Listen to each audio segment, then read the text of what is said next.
என்ன தெரிகிறது?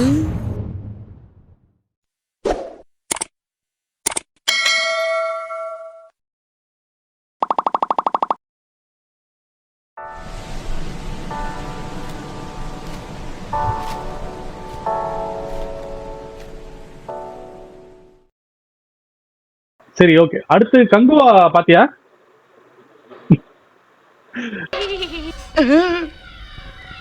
ஓகேவா? ஏன்டா அழுகுற? ஒண்ணு பிடிக்குதுன்னு சொல்லு, இல்ல பிடிக்கலன்னு சொல்லு. அது என்ன அழுகிறது?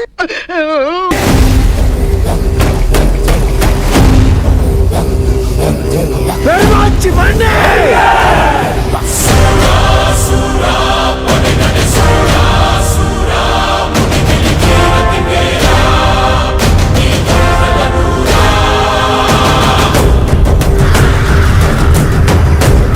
உன் ரத்தமும் என் ரத்தமும் வெவ்வேறா?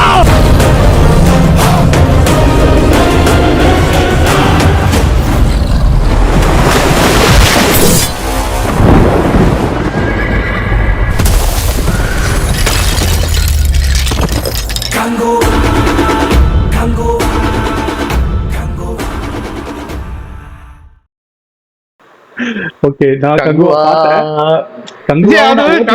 ஒரு நான் படம் பார்க்கல. பட் ஸ்டில் வந்து எனக்கு 2-3 விஷயத்தினால நான் அந்த படம் பார்க்கல. ஒன்னு, மேஜர் இன்ஃப்ளூயன்ஸ் எனக்கு கொடுத்தது social media, which is a sad reality how you can damage a film. எனக்கு சூர்யா ஆக்டிங் பிடிக்கும், ஓகேவா? அது பர்சனல் ஃப்ரெண்ட். ஒரு மூவி லவரா எனக்கு வந்து ஜெய் பீம் ரொம்ப பிடிச்சிருந்தது. ஒரு படமா அந்த ஃபிளைட் ஓட்டுற படம், அது என்ன படம்? சூரியனை போற்று, அது நல்லா இருந்தது. அண்ட் எனக்கு இது அகைன் அந்த செட்ல பாக்கணும்னாக்கா அகைன் கர்ணன், மாமன்னன், அதெல்லாம் சொல்லிட்டே போகலாம். ரஞ்சித்தோட படங்கள் சொல்லிட்டு போகலாம் எல்லாமே. சார்பேட்டை, அது இது, சென்னை 28, அஜியோ சென்னை 28 அது என்னடா இது ஃபர்ஸ்ட் படம்? மெட்ராஸ் அது எல்லாம் ஒரே ஆமா. சோ அதெல்லாம் வந்து இருக்கும். பட் இந்த படத்துல நீ பார்த்தனாக்க சோசியல் மீடியாவோட கண்ணாபின்னா பேண்டர் ஆஃப் த மூவி. சரி, இதை பார்க்கணுமா அப்படிங்கிற மாதிரி இருந்தது. எல்லாரும் அந்த ஃபர்ஸ்ட் ஹாஃப் அன் அவர் அப்படின்னாங்க. யாரோ ஒருத்தர் எனக்கு சேலஞ்சு கூட பண்ணான், பார்க்கல போட்டு பாரு, நீ தான் தைரியம் பண்ணாச்சு. ஏன்னா எனக்கு ஒரு கெட்ட பழக்கம் ஒன்று இருக்கு. கெட்ட பழக்கமோ நல்ல பழக்கமோ, ஒரு படமோ ஒரு சீரீஸோ போட்டேன்னா அது ஆரதம் மொக்கையா இருந்தா கூட நான் பாத்துருவேன். நானும் நீ கங்குவா நீ பாக்கலங்கிறதுனால நான் சொல்றேன்.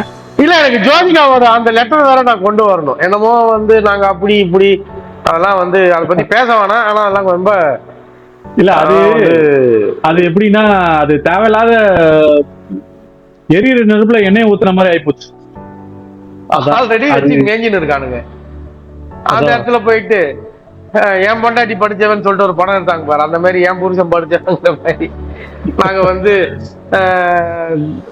சாப்பாடு இது கூட சொன்னா நீ சொல்லியிருந்த பத்தியா ஒரு எக்ஸாம்பிள். நாங்க வந்து உப்பு போடாம சமைச்சிட்டோம், அதனால என்ன நீங்க சாப்பிடுங்க, உப்பு போடாம சாப்பிட்டா எவ்வளவு நல்லது பாருங்க. அந்த மாதிரி தான் நாங்க எவ்வளவு எஃபோர்ட் போட்டுக்கோம் தெரியுமா? எத்தனை பேர் காய்கறி கட்டினாங்க, எத்தனை பேர் போயிட்டு காய்கறி வாங்கிட்டு வந்தாங்க தெரியுமா? ஒரு மளிகை சாமான் வாங்குறதுக்கு எத்தனை பேர் அலைய வேண்டி இருக்கு. அதெல்லாத்தையும் வாங்கி அடுப்பை பற்ற வச்சு இது போட்டு சட்டியை வச்சு குழம்பு இதை ஊத்தி அதை ஊத்தி இப்படி போட்டு கிளறி கிண்டி அதுக்கப்புறம் பாத்திரம் தேய்ச்சி வைக்கணும். இது ஒரு சமையல் பண்ணி வைக்கிறதுக்குள்ள அவ்வளவு எஃபர்ட் தேவைப்படுது. இதெல்லாம் நான் கேட்டேன். நான் என்ன கேட்டேன்? இதுல நான் கொடுத்த 150 ரூபா என்னடா அதுக்கு உண்டான வேல்யூ? கண்டு பாட்டு மாடு பழகின மாடு பாம்புக்கு பயம் இல்லைன்ற தோட்டு தான் என்ன நீ சிவனா போட்ட. சாமி வாழ்க்கை மாட்டேன்னு நான் 2 நாள் கவிச்சு கூட தின்னாதான். இதுக்கு மேல டயலாகும் பேச சொன்னா ஒண்டியால எவ்வளவு தாங்க கவனிக்கிறது? மாடு வேற இழுத்துன்னு போது, பாம்பு கழுத்துல ஊறுது, இந்த பிளாடர் வேற கரிச்சா இன்னைக்கு கங்கையில தண்ணி வர வைக்கணும். இது மேல பேச்சு வரணும்னா சோ நான் பாக்கல, அதனால என்னால ரொம்ப பேச முடியாது. உன் ஃபீட்பேக் என்ன அந்த படத்தை பத்தி? நான் பார்த்துட்டோம். நான் அந்த படத்தை பார்த்துட்டு ஆக்சுவலா பார்த்தேன்னா அந்த படம் அவங்க நினைச்ச ஒன்று எடுத்திருக்காங்க. அவங்க வந்து அந்த ஹிஸ்டரியில வந்து நடந்தது இல்ல ஒரு ட்ரைபை பத்தி காட்டணும்னு நினைச்சு எடுத்திருக்காங்க. Sounding was very big problem. பயங்கர கத்தல் சத்தம் வந்துகிட்டே இருக்கு, கத்திக்கிட்டே இருக்கானுங்க. அது வந்து டிவியில பாக்குறப்ப நம்ம கொஞ்சம் கம்மி பண்ணிக்கலாம், வால்யூம் அட்ஜஸ்ட் பண்ணலாம், எப்படி வேணா பண்ணிக்கலாம். நான் ஓடிடியில பாக்குறதுனால அந்த ப்ரொவிஷன் இருக்கு. தியேட்டர்ல போய் மாட்டினோட நல்லா நினைச்சு பாருங்க. அதுக்கு பேர் ஏன் ஓடிடின்னு வச்சிருக்காங்க? இந்த மாதிரி படம் வந்தா ஓட்டி பாக்கலாங்கிறதுக்காக. ஸோ அதான் தியேட்டர்ல போய் பார்த்தவனுங்க எல்லாம் கொஞ்சம் கடியாயிருப்பானுங்க. ஏன்னா சத்தம் ஜாஸ்தியாவே இருக்கு. ஒரு பாயிண்ட்டுக்கு மேல 3 மணி நேரம் ஒரு இடத்துல அடைச்சு வச்சு கத்திக்கிட்டே இருந்தா உனக்கு எல்லா விதமான எமோஷனும் பிரெயின்ல ட்ரிகர் ஆகி டென்ஷன் ஆவானுங்களே, அந்த மாதிரி ஏதோ ஆயிருக்கும்னு நினைக்கிறேன். அதனால எல்லாம் கடுப்பாகி ரொம்ப வெறி கொண்டு வெளில வந்து எல்லாரும் பயங்கர என்ன சொல்றது ஓட்ட ஆரம்பிச்சிட்டானுங்க. ஆனா படமா பார்த்தனா ஆப்வியஸ்லி அந்த ஃபர்ஸ்ட் ஹாஃப் அன் ஹவர் 45 மினிட்ஸ்லாம் ரொம்ப மொக்க. அது ஒரு மாதிரி ரொம்ப அமைச்சரா இருந்தது, எடுக்க தெரியாம எடுத்த மாதிரி இருந்தது. ஆக்ஷன் சீக்வன்ஸ்லாம் அவ்வளவு போதும் இந்த படத்துக்கு நினைச்சு எடுத்த மாதிரி ஆயிடுச்சு. அதாவது இந்த பிளைட்ல இருந்து ஜம்ப் பண்றது இந்த மாதிரி மேட்டர்லாம். ஆனா அந்த ஹிஸ்டாரிக்கலா அந்த இடத்துக்கு பிளைட்ல ஜம்ப் பண்ணுவான், பைக்ல சேஸ் பண்ணிட்டு போய் பிளைட்ட ஜம்ப் பண்ணி அதை நீ பாரு. அது சொன்னா அது எப்படி இதுவா இது பீரியட் ஃபிலிம் இல்லையா? அது ரெண்டும் வரும். பூர்வ ஜென்மம் கரண்ட் ரெண்டும் மாறி மாறி வரும். அந்த மாதிரி இப்ப இருக்கிற கரண்ட்டுக்கும் போன ஜென்மத்துல அவங்க எப்படி இருந்தாங்க, அந்த கனெக்ட் இந்த ஜென்மத்துல என்ன இருக்கு, அந்த மாதிரி ரெண்டும் வரும். இல்லைன்னா திஷா பட்டர்னி எல்லாம் வந்து ஹிஸ்டாரிக்கல் மூவில என்னவா பண்ண போறா வந்து அந்த பாட்டுலாம் நீ பாக்கலையா? ஆமாப்பா. சோ அதெல்லாம் அதான் சொல்லல, இவங்க அந்த ஹிஸ்டாரிக்கல் போர்ஷன்ஸ் மட்டுமே எடுத்திருந்து அதை கொஞ்சம் ஒழுங்கா எடுத்திருந்தாங்களா நல்லா இருந்திருக்கும். ஆனா பயங்கர ஒரு மாதிரி காலக்கேயர்ஸோட பெர்ஸ்பெக்டிவ் மாதிரி இருந்தது எனக்கு. காலக்கேயர்களுக்கு ஒரு கதை இருந்ததுன்னா அப்படி இருக்கும், பாகுபலியில வர காலக்கேயர்ஸ் அந்த மாதிரி அவனுங்க மோசமா கண்டிப்பா அப்படிதான் இருந்தது. சோ அது கொஞ்சம் மொக்கையா போச்சு. பயங்கர ஒரு பெரிய புல் டவுன் தான் இதுக்கு சூர்யாக்கு. சோ அவ்வளவுதான், அதை பத்தி பேசுறதுக்கு ஒண்ணுமே இல்லை. அதனால கொஞ்சம் கடுப்பா தான் ஆயிடுச்சு. அப்படி பில்டப் வேற ஓவரா இருந்ததுடா. எனக்கு ஒரு இது இருக்கும், நீ அது வந்து இல்ல மேபி நிறைய பேருக்கு இருக்கலாம். எந்த படத்துக்கு வந்து பில்டப் கொடுத்தானுங்களோ ரீசெண்டா ஒரு கடந்த ஒரு 5-6 வருஷமா எந்த படத்துக்குலாம் பில்டப் கொடுத்தானுங்களோ அந்த படம்லாம் அப்பா மரண கொடுமை. அது எனக்கு தெரிஞ்சு அது ஒரு விதமான ஸ்கேம் மாதிரி நான் பாக்குறேன். அதாவது அவங்களுக்கு தெரிஞ்சிருக்கும், ஆஹா இது வந்துச்சுன்னா ஒரு நாள் தாண்டாது, இவனுங்க கொஞ்சம் ஒரு 3 நாள் 4 நாளைக்காவது மினிமம் ஏதாவது எடுத்துடணும், ஒரு 50-60 கோடியாவது எடுத்துக்கணும் அப்படின்னா அட்ரா பில்டப் அப்படின்னு சொல்லி அவனுங்களே பர்பஸா தான் பண்ணிருப்பாங்கன்னு நினைக்கிறேன். ஆனா ரொம்ப ஓவரா பேசிட்டானுங்க எல்லாருமே அந்த குரூல பேசிட்டாருங்க எல்லாருமே அந்த குரூல. அடுத்து ராயன் பாத்தியா? ராயன் வந்து எப்படி இருந்தது உனக்கு? தனுஷோட டைரக்டோரியல். ராயா போய் என்ன சொன்ன? டப்புன்னு கேஸ வாபஸ் வாங்கிட்டான். கெஞ்சி கேட்டேன் சார்.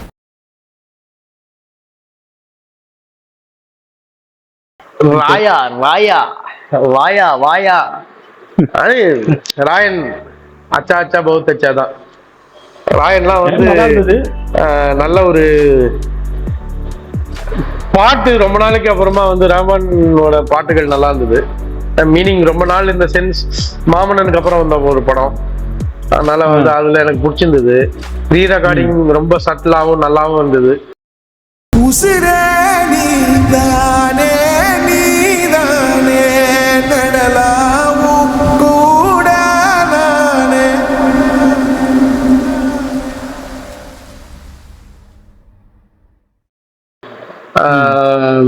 படமே நீ பாடுறா, ஒரு தனுஷோட டைரக்டோரியல் படம் இல்ல அது.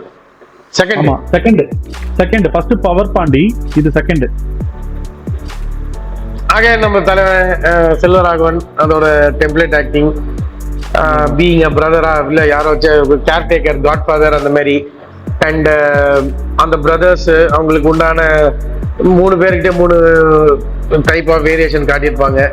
அந்த தங்கச்சியை வச்சு நான் ஏதோ ஆஸ் யூஷுவல் ஏதோ பண்ண போறாங்க போல் இருக்கு அப்படின்னு நினைச்சிருந்தேன். ஆனா அது வேற மாதிரி எடுத்துன்னு போயிட்டாங்க. தங்கச்சி யூஸ்வலா வந்து செத்துரும், அப்புறம் அண்ணன் தம்பி போய் அடிச்சுடுவானுங்க, அந்த மாதிரி தான் யோசிச்சேன் நான். அந்த மாதிரி இல்லாம சில விஷயங்கள் அதான் ஒரு டிஃபரன்ஸ். அது ஒரு டிஃபரன்ஸ். எனக்கு அந்த ட்விஸ்ட் மட்டும் கொஞ்சம் திணிச்ச மாதிரி இருந்தது. அந்த தம்பிங்களே போய் கொலை பண்றது, அது இவ அண்ணனையே கொலை பண்ண ட்ரை பண்றது, அது மட்டும் கொஞ்சம் வட சென்னை மாதிரி ஏதோ ட்ரை பண்ணிருக்காங்கிற மாதிரி தோணுச்சு. பட் எனக்கு ஓவராலா இந்த படத்தை பாக்குறப்ப என்ன தோணுச்சுன்னா, நிறைய தோணுச்சு இல்ல எனக்கு என்ன தோணுச்சுன்னா, இது வந்து ஒரு ஸ்டார்டர்ரா, இது ஒரு ஸ்டார்டர் மாதிரி தான் என்னோட டைரக்டோரியல் இருக்கு. இது ஒரு ஸ்டார்டர் மாதிரி, சும்மா சாப்பிட்டு பாருங்க, ஃபுல் மீல்ஸ் பின்னாடி வருது அப்படிங்கிற மாதிரி. அடுத்து வந்துட்டே இருக்கு பாரு. இப்போ அடுத்து ஒரு படம் வருது, நிலவுக்கு என்மேல் என்னடி கோபம்னு ஒரு படம் அடுத்த வாரம் ரிலீஸ் ஆகுது. அப்புறம் இன்னொரு இட்லி கடைன்னு ஒரு படம், அதுவும் ரெண்டுமே டைரக்டர் வந்து தனுஷ் தான். ஸோ எனக்கு தெரிஞ்சு பயங்கர டேரக்டர். ஆமாமா, 2 பேரும் டேரக்டர் வந்து தனுஷ் தான். எனக்கு தெரிஞ்சு பயங்கரமா இருக்கும்னு நினைக்கிறேன் அதெல்லாம். ஸோ அதுக்கெல்லாம் ஒரு முன்னோட்டமா இந்த படம் இங்க இது சும்மா ஓகே இப்படிதான் நம்மளுக்கு இந்த கிராஃப்ட் வருதான்னு சும்மா செக் பண்ற மாதிரி எனக்கு தோணுச்சு. அந்த மாதிரி ஒரு சின்ன ஒரு இன்டென்ஸான ஒரு கதையை எடுத்து சும்மா அண்ணன் தோத்து பார்த்தேன் அப்படின்னு அந்த மாதிரி ஒரு படமா எடுத்த மாதிரி தான் எனக்கு இன்ஃபேக்ட் வந்து அந்த அண்ணன் தம்பி 3 பேரும் போயிட்டு சம்பவம் பண்ணதெல்லாம் வந்து நல்லா இருந்தது.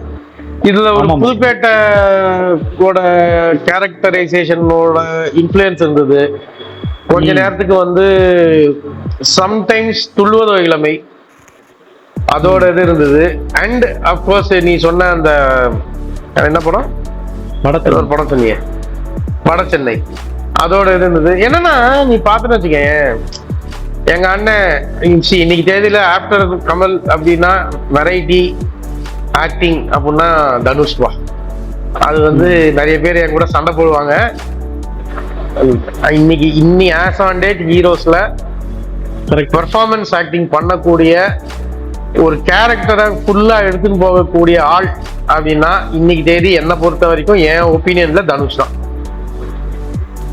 ஒவ்வொரு பேட்ச்லயும் ஃபர்ஸ்ட் கமல் தான் வந்து காலேஜ் ஓனர்னு வச்சுக்கேன். அதுல பிரின்சிபல் வந்து விக்ரம். ஓகே, விக்ரம் சர்வே ஆகல. அதுதான் ரொம்ப வருத்தமான ஒரு விஷயம். அவங்களுக்கு உண்டான பிரைம்ல தான் அவங்க இருக்காங்க. Doesn't mean survival. ஓகேவா, அவங்களுக்கு உண்டான பிரைம், அவங்களுக்கு உண்டான லாஞ்சிவிட்டி இல்ல. ஆமா, விக்ரம்லாம் வந்து இந்த ராஜபாட்டைன்னு ஒரு படம் நடிச்சதெல்லாம் கிரைம். அது கெட்டப் ஆசைப்பட்டு நடிச்சது. ஐ படமே வந்து தப்புங்கிற விக்ரம் பண்ணிருக்கூடாது. ஆமா ஆமா, அந்த மாதிரி நிறைய இருக்கு. ராஜபாட்டை, அப்புறம் அந்த கார் கடத்துற படம்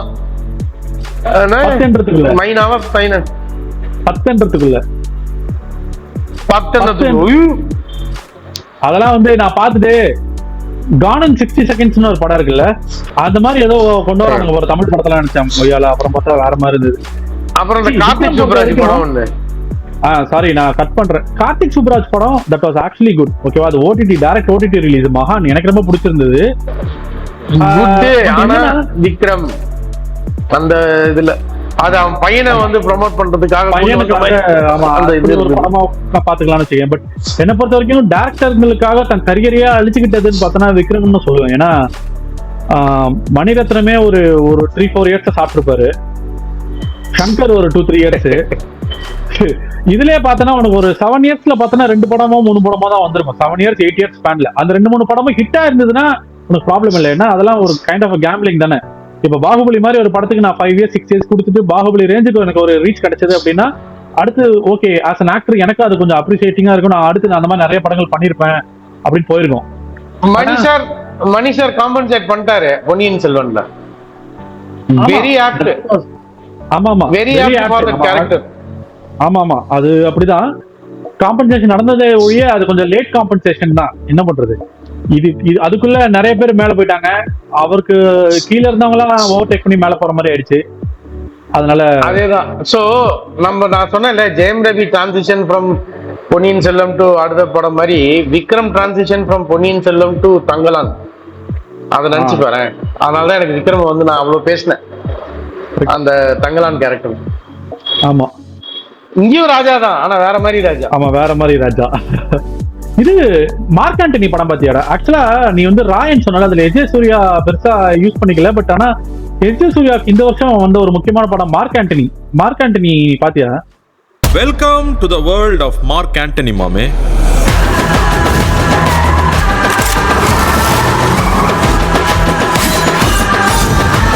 நான் வில்லனா தான் இருப்பேன்.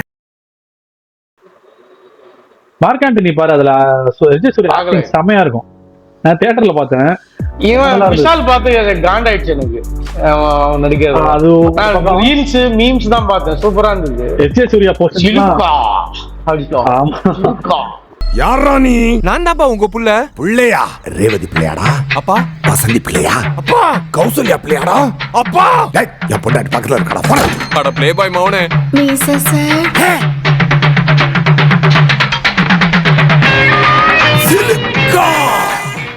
எஸ்ஜே சூர்யா போர்ஷன்ஸ் வந்து அல்டிமேட்டா இருக்கும். அது பயங்கர இலாரியஸா இருக்கும். அது ஒரு சீன் சொல்லுவான், அந்த மாதிரி ஆண்டனி வந்து அவங்க அப்பனுக்கு ஒரே ஒரு போன் போட்டான்டா, நான் உனக்கு 3 போன் போட்டு நீ உருப்படாம போன பத்தியா அப்படின்னு சொல்லுவான். அந்த சீன் ரொம்ப ரிலேட் ஆகும். சூப்பரா இருக்கும். அது ஆக்சுவலா நல்லா இருக்கும் அந்த சீனு. நீ பாரு, அந்த படம் பாரு, நல்லா இருக்கும். அதுவும் வந்து பார்த்தோன்னா என்னை பொறுத்த வரைக்கும் இந்த வருஷம் அந்த படம் தான் எனக்கு தெரிஞ்ச அந்த படம் அந்த படம் 100 கோடி கலெக்ட் பண்ணிச்சுன்னு சொல்றாங்க. நான் நம்பர்ஸ் பக்கம் போவேனா, பட் ஆனா ட்ரெமெண்டஸான ஹிட். அதுக்கு முக்கிய காரணம் வந்து எஸ்ஜே சூர்யா தான். எஸ்ஜே சூர்யா மட்டும் இல்லாம அந்த கேரக்டர் வேற எவன் நடிச்சிருந்தாலும் அந்த படம் 10 நாள் இன்னைக்கு இருக்கிற நிலைமைக்கு 2 நாள் தாண்டி இருக்காது. எஸ்ஜே சூர்யாங்கிற அந்த ஒரு மனுஷனால ஓடின படங்கிறது வந்து Mark Antony. So that was also one inclusion as part of 2024. Thank you மக்களே, இவ்வளவு நேரம் வந்து பொறுமையா இருந்து இத்தனை பாட்டு பாடி நாங்க பாடினதெல்லாம் கேட்டு பேசினதெல்லாம் பார்த்து எப்படி எல்லாத்தையும் பண்ணதுக்கு வந்து ரொம்ப தேங்க்ஸ். உங்களுக்காகவே யூடியூப் வீடியோ அட்வர்டைஸ்மெண்ட்டே இல்லாம எந்த ஒரு டிஸ்டர்பன்ஸும் இல்லாம ஆட் ஃப்ரீயா நாங்க வந்து பிரசன்ட் பண்ணிட்டு இருக்கோம். ஏன்னா எங்களை யாருமே இது வரைக்கும் வந்து ஆட் போறியான்னு கேட்கல. இது வரைக்கும் பார்த்த வரைக்கும் தேங்க்யூ. ஆமா, நன்றி மக்களே. அந்த பார்த்த 10 பேர் 12 பேர் 20 பேர் எத்தனை பேருன்னு எனக்கு தெரியல. இது வீடியோ பாக்குற நேரத்துல அந்த 20 பேர் 30 பேருக்கு ரொம்ப நன்றி. ஸோ மேலும் நிறைய வீடியோகள் எங்க சைட்ல இருந்து வரும், பார்ப்போம். அடுத்த வீடியோவில் உங்களை சந்திக்கும் வரை உங்களிடமிருந்து விடை பெறுவது உங்கள் என்ன தெரிகிறது டீம். ஓகேவா? இப்படி காட்டணுமா? ஓகே, நன்றி, வணக்கம், பாய்.